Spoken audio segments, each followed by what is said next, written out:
BBMP ಅಂದ್ರೇನೆ ಹಾಗೆ ಅನ್ನುವಂತಹ ಕ್ವಶನ್ನು ಈಗ ಬರ್ತಾ ಇದೆ. ಬಿಕಾಸ್ ಅದೊಂದು ಅಂದ್ರೆ BBMP ಒಂದು ಅಕ್ರಮಗಳ ಕೊಂಪೆ. ಅಲ್ಲಿ ಪ್ರಾಮಾಣಿಕರು ದಕ್ಷರಿಗೆ ಬೆಲೆ ಇಲ್ಲ.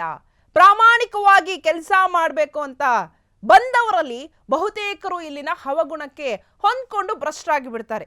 ಫಸ್ಟ್ ಒಳ್ಳೆಯವರಾಗ್ತಾರೆ, ಆಮೇಲೆ ಭ್ರಷ್ಟರಾಗಿ ಚೇಂಜ್ ಆಗ್ತಾರೆ. ಆ ಬದ್ಧತೆಯನ್ನ ಕೊನೆವರೆಗೂ ಉಳಿಸ್ಕೊಂಡು ಹೋಗೋರು ಎಲ್ಲೋ ಒಂದು ಸ್ವಲ್ಪ ಕಡಿಮೆ.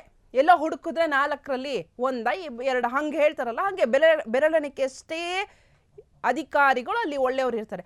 ಅಂತಹ ಅಧಿಕಾರಿಗಳಲ್ಲಿ ಮಹಿಳಾ IAS ಪ್ರೀತಿ ಗೆಹ್ಲೋಟ್ ಕೂಡ ಇವರು ಒಬ್ರು. ಸಿಕ್ಕಾಬಟ್ಟೆ ಪ್ರಾಮಾಣಿಕರು, ದಕ್ಷರು. ಆದರೆ ಕೆಲವು ವರ್ಷಗಳಿಂದ BBMPಗೆ ವಿಶೇಷ ಆಯುಕ್ತರಾಗಿ ಬಂದಂತಹ ಪ್ರೀತಿ ಕಡಿಮೆ ಅವಧಿಯಲ್ಲೇ ತಮ್ಮ ಕಾರ್ಯವೈಖರಿ ಮೂಲಕ ಹೆಸರನ್ನ ಮಾಡಿದ್ರು. ಅವರ ಕಾರ್ಯಕ್ಷಮತೆ ಗಮನಿಸಿ ಅವರಿಗೆ ಅನೇಕ ಹುದ್ದೆಗಳ ಉಸ್ತುವಾರಿ ಕೊಡಲಾಗಿತ್ತು. ಆದರೆ ಅದೇ ಅವರಿಗೆ ಮುಳುವಾಯಿತು ಅಂತ ಅನ್ಸುತ್ತೆ. ಬಿಕಾಸ್ ಆಕೆ ತುಂಬಾ ಸ್ಟ್ರಿಕ್ಟ್ ಆಗಿದ್ರು.